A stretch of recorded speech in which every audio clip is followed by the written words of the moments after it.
मैं यही कहना चाहती हूँ अपने जजमेंट के माध्यम से कि मैं ये एप्लीकेशंस रिजेक्ट करती हूँ, क्योंकि मेरी ओथ कॉन्स्टिट्यूशन से है, क्योंकि मुझे मेरी ओथ ने ये सिखाया है कि जस्टिस प्रेशर में झुकने से नहीं होता। जस्टिस बिना किसी प्रेशर के, बिना किसी पॉलिटिकल आइडियोलॉजी को देखते हुए, बिना इस किसी बात को देखते हुए हु इज पावरफुल और who is powerful not, justice वो है जो किसी भी प्रेशर में कभी झुकता नहीं है। मेरा ये रिजॉल्व, हर जज का ये रिजॉल्व रहा है, रहा था और रहेगा। My fidelity, my loyalty is to the constitution, जो मैं बिना किसी हिचकिचाहट के, विदाउट हेजिटेशन, बिना किसी डर के, फियरलेसली मैं एडजुडिकेट करूंगी, बिना किसी डर के, बिना किसी भेदभाव के, बिना किसी फेवर के। और मैं क्लियर टर्म्स में मैं ये होल्ड करती हूँ that I will not recuse. मैं इस केस से रिक्यूज नहीं करूंगी, मैं ये केस की सुनवाई से नहीं हटूंगी। An issue between two litigants. Unfortunately, today it is not a dispute between two litigants that I have been called upon to decide. It is between the litigant who is discharged accused and myself, the judge. The rope that this court wears will not be allowed to be weighed down by insinuations. The arguments and pleadings before this court have fallen short of the standard required under the law and jurisprudence of recusal. Allegations and insinuations, though persistent and loud, can never take place of the proof required in law for seeking recusal. Judges are expected to bring to the bench an open mind and not an empty one. For decades, that steadiness has not been a choice but a duty with me. A judge cannot recuse to satisfy a litigant's unfounded suspicion of bias, not to avoid discomfort felt by it due to manufactured allegations. Accepting the present application would also mean giving credence to an attempt to cast a shadow of doubt on the fairness of a judge without any material, and then insisting that such a shadow alone is sufficient for the judge to recuse from the case. This court has remained indifferent to the stature of the litigant appearing before it. In case this recusal is allowed, the judicial process would not remain independent but vulnerable to insinuations which can be put under pressure of such unfounded allegations and thus became selectable and strategic move in the hand of a litigant. This court will stand up for itself and for the institution when such standing is required, though it may appear difficult. This court will decide when duty demands that such case is to be decided, even if inconvenient, and will not yield or retreat where doing so would erode the credibility of the institution itself. The rope of this court wears is not so light that a mere whisper of accusation it would seek refuge in recusal where no reason for such recusal exists. If recusal on such ground is accepted, it would risk the adjudicatory process being shaped by the preference or discomfort of a litigant, and in that case, it would not be justice administered but justice managed. This path is not permitted by our Constitution. The personal apprehension of the applicants, howsoever persistently advanced, have not been able to pass the threshold test of reasonableness of bias. Where a fair minded and informed observer in the facts and circumstances of this case would conclude that there exists a real apprehension of bias. Recusal has to stem from law and not from narrative. This court understands that it is a defining moment in this court's judicial life and that this order would decide as to whether I will stand my ground in performing my duty or allow myself to be moved or unsettled by the ground beneath my feet being sought to be shaken by accusations thrown at me.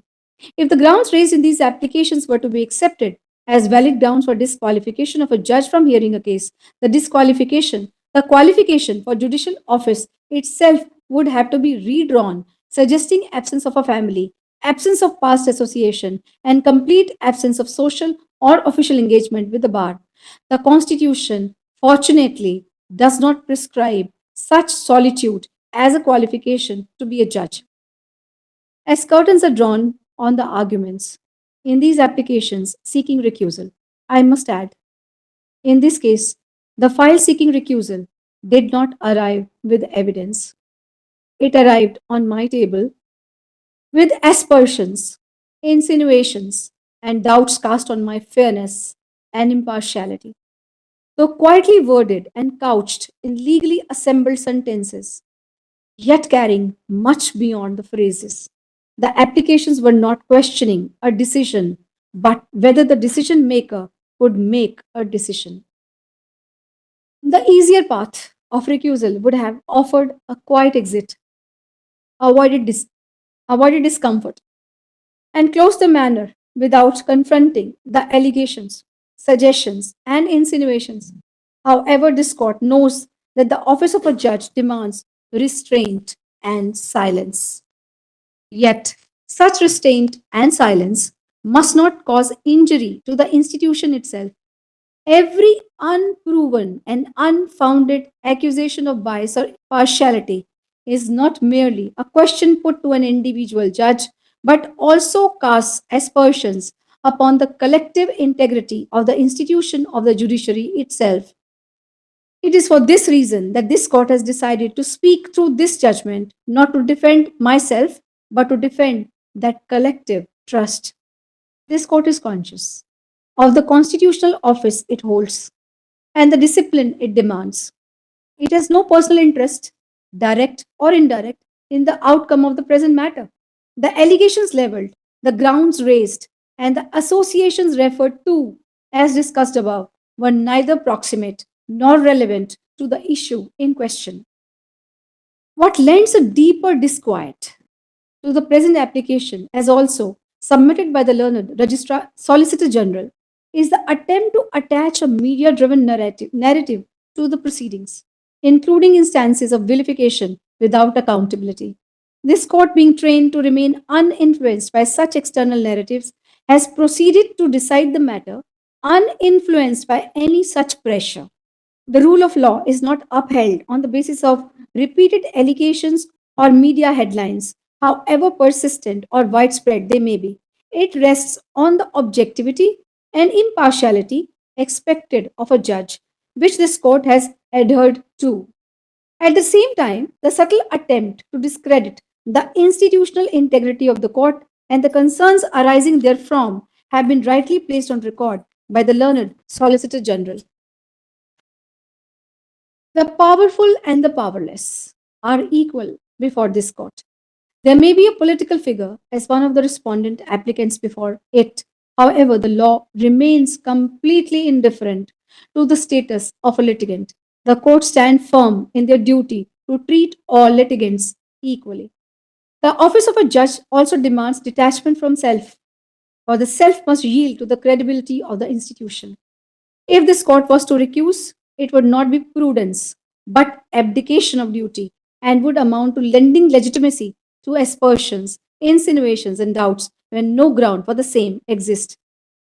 It would be an act of surrender, quiet and convenient, yet not without consequences. The signal that an institution can be bent and shaken by unverified assertions would travel far beyond this case. What I am saying is, मैं ये कह रही हूँ कि अगर मैं बिना इस एप्लीकेशन को सुने मैं अपनी ड्यूटी सरेंडर कर देती और मैं अपने आप को रिक्यूज़ कर लेती, तो शायद ये रास्ता मेरे लिए बहुत आसान होता, क्योंकि ना कोई मुझे कुछ कहता और ना मेरी फैमिली को कुछ कहता और ना कोई नैरेटिव चलाता। लेकिन ये इस इंस्टीट्यूशन के फ़ायदे में नहीं है, ये इंस्टीट्यूशन के हक में नहीं है कि मैं बिना उस बात को एडजुडिकेट किए मैं अपनी ड्यूटी को सरेंडर कर दूं, क्योंकि मैंने अपनी ड्यूटी सरेंडर करना सीखा ही नहीं है। मेरा रिक्यूज़ल, अगर मैं रिक्यूज़ल करती हूँ तो उसके क्या रेपरकशंस होंगे, उनको भी मैं अपने माइंड में लेके चलती हूँ कि शायद सोसाइटी में लोग ये सोचने लगेंगे कि किसी भी जज को, किसी भी कोर्ट को प्रेशराइज़ किया जा सकता है और उसको बदला जा सकता है। तो जब मैं ये डिसीजन करूँगी, तो मैं इस बात को भी ध्यान में रखूँगी कि मेरा डिसीजन जब जनता के पास पहुँचेगा, तो उसका क्या प्रभाव पड़ेगा। Far more profound be the effect if such insinuations were allowed to be closed merrily in the file by this court recusing, as they would continue to linger in courtrooms, in public discourses, in law schools, and in general understanding of what real justice means and what it does not. It would also mean that the judiciary can be compelled to yield not to reason but to narrative, diminishing the trust that justice must continue to command even when tested. This court will not permit that faith to be eroded or allow damage to be caused to the judicial system. अगर मैं recuse करती हूँ और बिना ये बताए अगर मैं करूँ कि मैंने क्यों रिक्यूज करने किया या नहीं किया, तो चाहे ये फाइल क्लोज हो जाएगी, जो भी इन लिटिगेंट्स ने कहा वो क्लोज हो जाएगा, मगर जो ये डिस्कशन स्टार्ट किया गया इन एप्लीकेशंस के माध्यम से वो कभी कोर्ट रूम्स में चलेगा, कभी बार रूम्स में चलेगा, कभी कॉलेजेस में चलेगा और हर एक व्यक्ति ये बोलेगा न्याय क्या है, न्याय की प्रक्रिया क्या है और क्या हम किसी जज को डरा के और प्रेशर करके हम अपना जज चेंज कर सकते हैं. The applications seeking recusal are therefore rejected.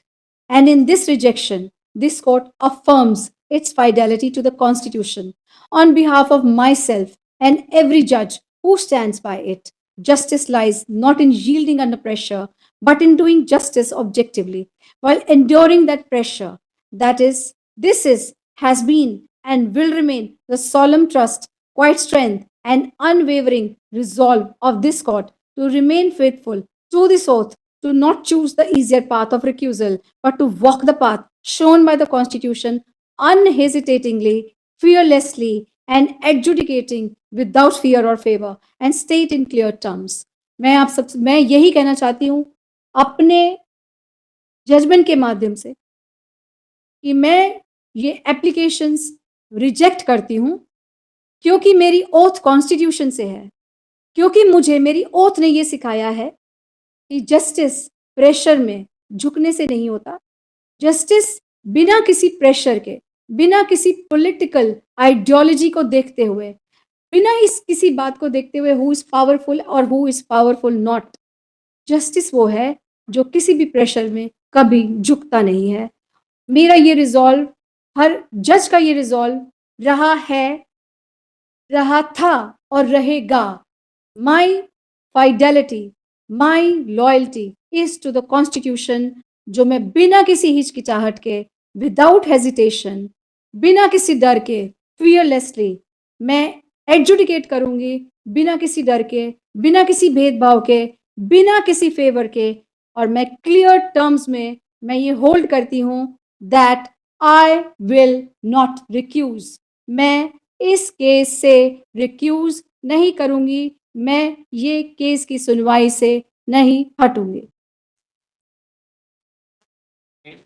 He wants to say something, if he may be in. Yes. Some people, you are appearing in this case? No, are you not appearing in main matter? नहीं, आप main matter में आप एक accused को तो represent कर. No, you are not. Okay. So now the main matter was also list. Yes, वो कुछ कहना चाहते हैं, अनम्यूट कर दीजिए please.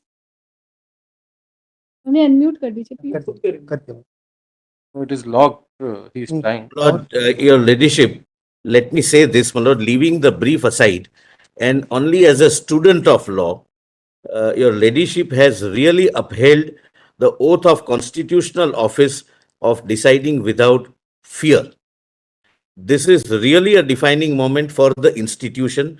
And the best part, which I found, again as a student of law, forgetting that I'm appearing in the matter, that there is no bitterness in the entire judgment against the petitioners.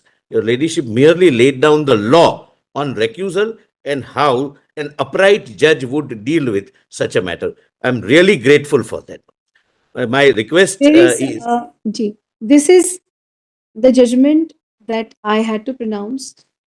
There will be still something that I may add. And the last paragraph of this judgment has to be that despite the fact that I will not recuse, despite the fact that I have decided these applications, please, you can please write it. Despite the fact that I have decided these applications, I will decide the main matter without being affected by these recusal applications, as a judge is required to decide the case without fear, favor, or feeling that these applications were ever filed in this case. मुझे कभी भी, जब भी मैं इस case को decide करूंगी, मेरे माइंड में कभी भी ये वे नहीं करेगा कि कभी ये एप्लीकेशंस फाइल्ड भी की गई थी. And anything that I state in these applications is only for the purpose of adjudication of these applications, which will have no bearing in case when I will hear the main matter. So that's That's all for the it. majesty of law. That's the majesty of